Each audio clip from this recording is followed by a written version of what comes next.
Hello there, Force of Will players, and welcome back to another Wander Wednesday.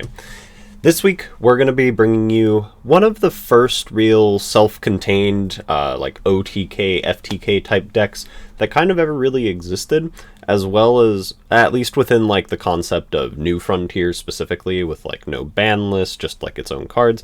And then we've also added some newer cards, as well as some older ones, in order to kind of make the deck more Wanderer ready. And that deck is going to be Wolfgang 1.0.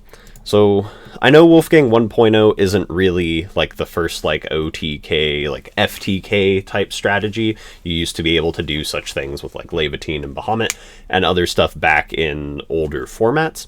And then there was always Chronos FTK if you ever played Origin. Wolfgang, however, when he first came out, his cards and his design was just mainly around this whole idea of like an FTK slash OTK. He does have other value type plays, but he was a kind of way to bring back the Cthulhu type in a sense. So Wolfgang himself, he's a ruler that does not have a flip side, so he's only the front part of the ruler. You can't flip him, there's no judgment, there's no order, there's nothing like that. So he has that you can only have darkness and or Cthulhu cards in your deck. Now, darkness cards are any type of card that has darkness on it. So for example, if you take a look down here, we have Garonon in the deck, we have Lumia in the deck. They are light, they are green, however, they are also darkness. And so it doesn't say, like, you may not have any other color in your deck or anything like that. There's no restriction on colors. It is you may only have darkness. So the cards just have to be in some form darkness.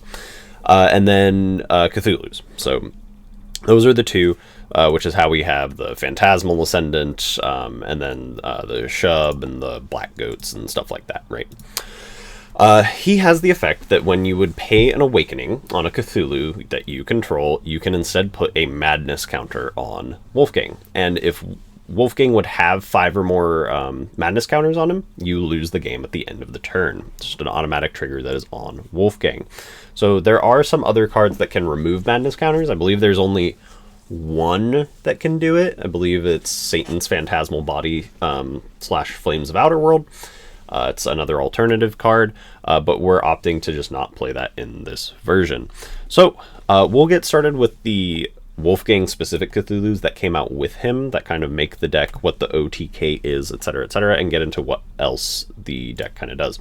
So the main one is Shub. So Shub, the first part doesn't really matter. The fire chant plus darkness chant stuff doesn't really matter. The big one is on enter, you search your deck for a Cthulhu, reveal it, and if Shub was awakened, you get red and darkness, basically the will that you had paid into the Shub. Now, and then finally, the other one is Yog-Sothoth. So Yog-Sothoth, Cthulhu Resonators you control gain swiftness, and then its awakening is it gains plus 1,000, or its enter is it gains plus 1,000, and then it's awakened, all Resonators you control get plus 1,000 and pierce, right? So the kind of OTK line was if you go second, you only need one Umer. Umer has the ability, you remove it from the game, produce red, blue, or darkness, and then spend it only to play Cthulhu cards. There's other text, but it doesn't really matter. You mainly use it for the free mana ramp. So with Umer, if you go second, you only need one Umer. If you go first, you need 2 Umers. But the play line is it's an Umer and a Shub, and then you play the Shub with either Energize or 2 Umers, and then you awaken the Shub by putting a madness counter, and then you do that 4 times. So the first Shub will search the second, and then you'll have the darkness and the fire in order to play it, and then you just keep going down the line until you've played 4 Shubs, and then you get Yog-Sothoth off of the 4th one. You could technically do it with only 3, that's also fine. That's a way to play around potentially killing yourself with madness counters if you didn't apply one anywhere else. But you, so you play the 3 Shubs, and then you get the Yog-Sothoth. And then the other Umer comes into play, or the Energize comes into play by paying the blue off of Yogg-Sothoth, right? Because you've produced darkness and red off of the final shub, you need the blue somehow, okay? So either one of those ways. And then when the Yogg enters play, everything gets swiftness, everything gets plus 1,000 attack, you attack with everything, it's lethal on your opponent. Now, the deck's very weak to certain, like most interaction, right? Anything to kill the Yogg will ruin the combo. Anything to stop the enter on the Yogg will ruin the combo. Anything to stop the enter on the shub would ruin the combo. So on and so forth, right? So it is very fragile as a type of combo deal in terms of like you trying to kill, because like your opponent can wait. If you do all 5 madness counters and play the Yogg, they kill the Yogg and then you just lose. So it was a very fragile OTK, but it's fairly consistent within the grand scheme of just playing Wolfgang, right? So we'll talk about the Phantasmal Ascendants and the old shub in a bit. I want to talk about the extra like non-Cthulhu pieces first. So Glint of Insight has the text to name a card, your opponent reveals their hand, and they discard all copies of the named card from their hand. This is you have another discard spell / look at your opponent's hand spell in the form of Look of Corruption. Look of Corruption is just the best, I think, generic discard spell in the game. And then Glint, specifically, you can call anything you're afraid of. So if you're afraid of your opponent having Hanzos in like if you're playing against like Order Kaguya, if they're afraid of Feathsings, if you're afraid of Lorites, if you're afraid of like any of that kind of stuff, you can use Glint and just call the name even if you haven't seen their hand, just to know that they don't have any in their hand at that time. It does also give you hand knowledge, so you can see what your opponent has, so you are capable of playing around that stuff. Lumia is in here for a couple reasons, kind of as a tech option for the life gain, because you can play the light side of the card, like it's just extra draw, extra life gain, as well as the remove target resonator with total cost 2 or less from the game. It's a way to get around Isis and like Isis combo decks like that revolve around a 2-drop being part of their main win con. Whisper from the Abyss, it's just a value card for you. You're not really caring about your life total too much. Outside, if you're very much in a state of, as long as it is 100 or higher, you're fine. So you can pay out all your life to just draw as much as you need. Garonon, again, the primary function will be the removal. However, Garion's the only real cancel spell that the deck can run. There are some others, I think, in Darkness that work as quasi-cancels, but Garonon is a specific like green will, wind will cancel spell.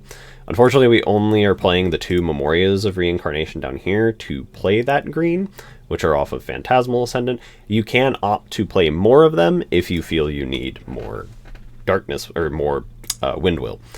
Same thing with like Autoraktia's Memoria. It's just a 3-color stone for the main colors that you want, the Grixis colors, if you're a Magic player. However, if you are more inclined to also have more green will for Garyons, you can play Magic Stone of Moonshade. And then Scorched Bales just kind of rounds it out as just Darkness and Fire, the 2 most common colors that you'll want within the deck generically.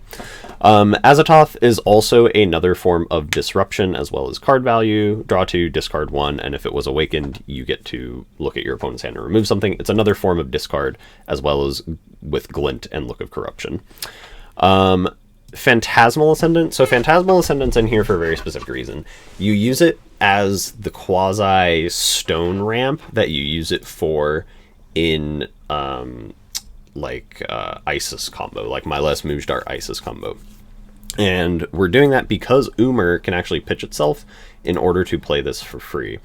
So if you're concerned about your opponent maybe doing like a turn 1 play or anything like that and you need it to stop, again, if you go higher on Moonshades or Memoria of Reincarnations, things like that, for the Garyons, you can pitch Umar, play Phantasmal Ascendant, get your stone, and then activate Garyon's effect if you hit green, right? Same kind of thing. You don't necessarily need the Umar. If you're going second, you can just use the Energize for it. That is an option. So that is why Phantasmal Ascendant's in there. It's in there for ramp as well as just getting more stuff. If you have the ramp, you can just pay 3 into Shub instead, as opposed to potentially using the Madness counters for the Awakening. So you can play down on Madness counters, so you can save it for later turns, effectively. And lastly, Old Shub. So Old Shub is very interesting because the old Cthulhus have the mechanic of incarnation, where you can banish a X-type resonator. In Shub's case, it has to be a fire resonator and then a fire or darkness resonator. So 2 of them. And then on enter, you search your deck for Black Goat. And then it has the activate to tap banish 2 other Cthulhus, so not Shub, but you can put another Cthulhu from your grave into your field. So what does that necessarily do? Because you get the Black Goat, that is a just extra Cthulhu fodder. You can sacrifice the Black Goat as well as like another Shub that you've put into play, right? You do like your Shub train, and then maybe you get another Shub instead of a Yogg. Maybe you have the Yogg in hand already, or maybe you have the Shub in hand already, right?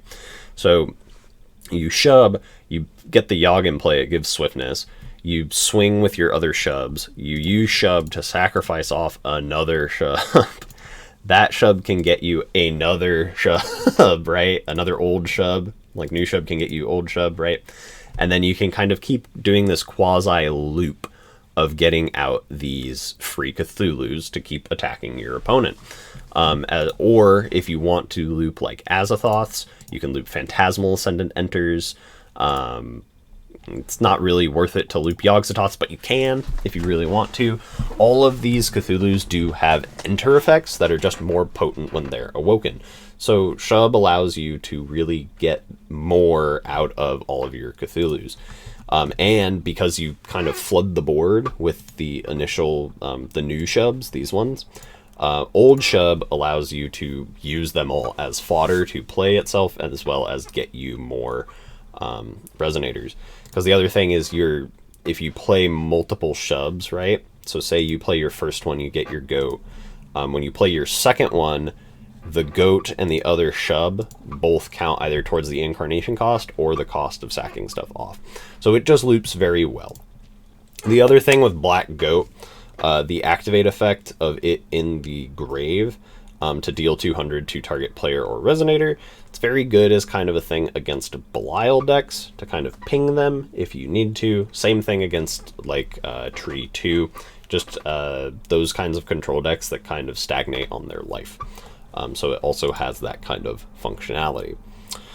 But anyway, that is the list for this week. Thank you all so much for watching. Do look forward to next week's list. Coming out with the new set and all that good stuff, I will be doing, in addition to Wanderer Wednesdays, new deck lists for the new rulers once a week on probably Fridays or Mondays, one of the other days. We'll figure it out. But yeah, thank you all so much. I hope you have a great rest of your day. Bye-bye.